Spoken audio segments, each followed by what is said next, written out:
नमस्कार, आर न्यूजच्या शुक्रवार दिनांक 22 मार्चच्या बातमीपत्रात आपलं मनपूर्वक स्वागत। या बातमीपत्राचे प्रायोजक आहेत महालक्ष्मी TMT बार्स, नाते अविरत जुळते आणि प्रत्येकाच्या मनातील चव जपणारे महालक्ष्मी सुरेश मसाले। आजच्या बातमीपत्रात प्रथम पाहूयात गल्लीपासून ते दिल्लीपर्यंतच्या ताज्या घडामोडींचा धावता आढावा आणि स्थानिक बातम्यांमध्ये पाहूयात गडिंग्लज येथील शासकीय विश्रामगृहाची डागडुजी निकृष्ट दर्जाची। मनसे जिल्हाध्यक्ष नागेश चौगले यांनी घेतली कंत्राटदाराची झाडाझडती। मंजूर निधीनुसार योग्य काम करून घेण्याची अधिकाऱ्यांना दिली आहे मनसे स्टाईल सूचना। सच्चा शिवसैनिक उद्धव ठाकरेंना सोडून कुठेही गेलेला नाही, उपजिल्हाप्रमुख प्रभाकर खांडेकर यांचं प्रतिपादन। शिवसेनेच्या उबाठा गटाचा कोवाड इथं झाला स्नेह मेळावा।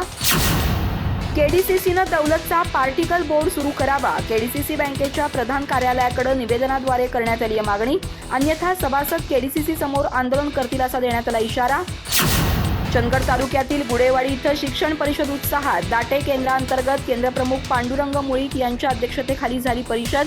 विद्या मंदिर बेळेघाटच्या मुख्याध्यापिका वर्षा बलांडे यांचा झाला सत्कार।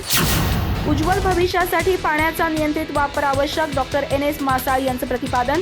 रबा माडखोलकर महाविद्यालयात जलदिनानिमित्त कार्यक्रम आणि 20 वर्षांनी झाली हनिमनाळच्या गुरु शिष्यांची ग्रेट भेट। गेट टुगेदरच्या निमित्तानं केला शिक्षकांचा आदर सत्कार।